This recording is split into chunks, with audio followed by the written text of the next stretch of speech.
Clarification वाली मुरलियां ही ज्यादा अच्छी क्यों लगती हैं? बाबा, बच्चे कहते हैं आज की मुरली बहुत अच्छी थी। आज की मुरली खास इतनी अच्छी नहीं थी,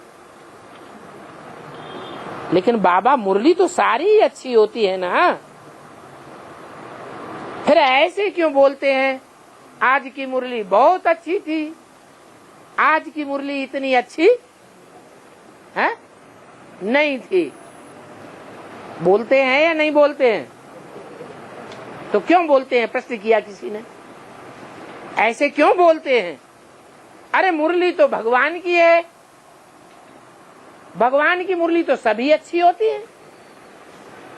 आज की अच्छी थी, आज की अच्छी नहीं है, ऐसे क्यों?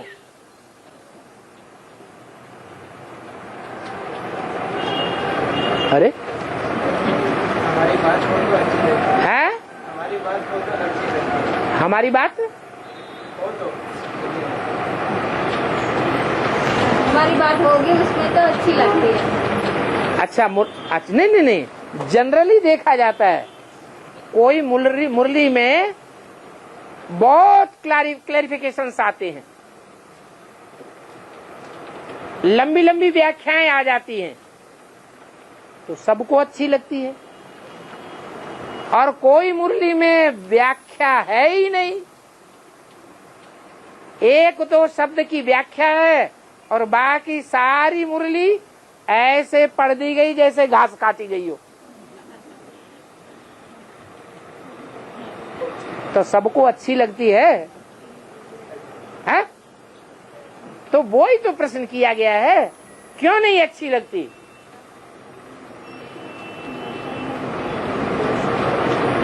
अरे हैं?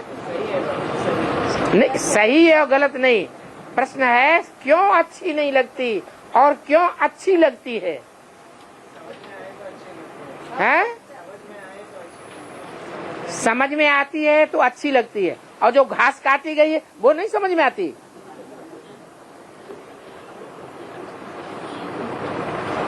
बाबा बच्चे अभी विस्तार में, हाँ, विस्तार अच्छा लगता है। अच्छा, जिस मुरली में क्लैरिफिकेशन नहीं होता है वो सार है।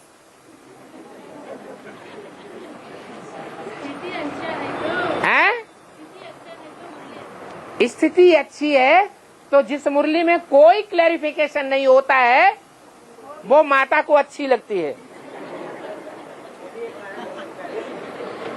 माने रोज घास काटते रहो, हमको बहुत अच्छी लगेगी। और एक गीत भी बना हुआ है, घास खाए गहुए, दूध पिए ग्वाल, माखन मिश्री मदन गोपाल। तो जिसमें ज्यादा मक्खन मिश्री होता है वो ऊंची कोटि के बच्चों को अच्छी लगती है। दूध होगा तो भी ग्वाल वालों को दूध अच्छा लगता है।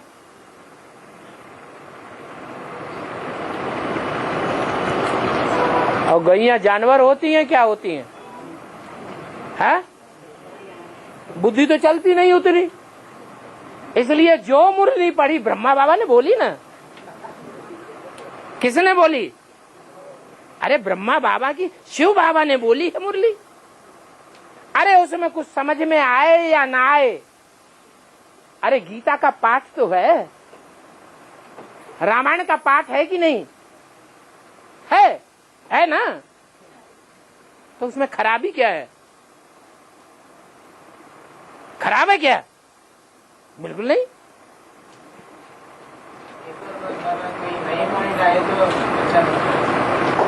अब वो नई पॉइंट आए, वो ऊपर से आती है या नीचे वाला बोलता है या ब्रह्मा बाबा बोलता है? मुरली जो है पढ़ता कौन है और उसका क्लैरिफिकेशन कौन देता है?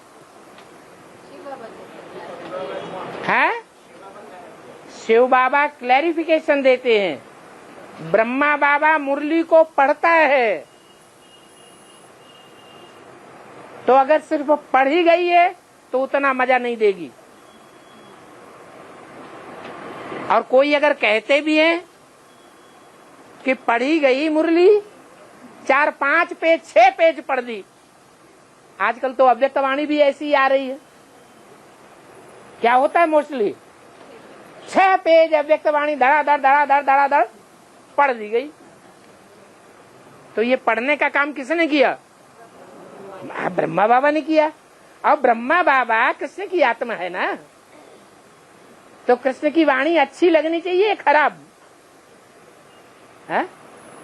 अरे चंद्रमा की रोशनी अच्छी लगनी चाहिए या खराब है? बोलो ना।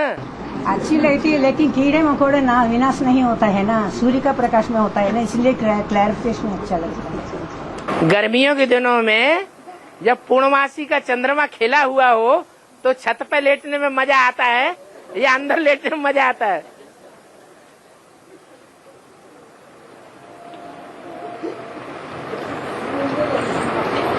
और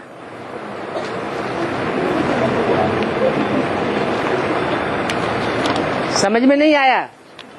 ऐसे क्यों कहते हैं कि आज की वाणी अच्छी थी?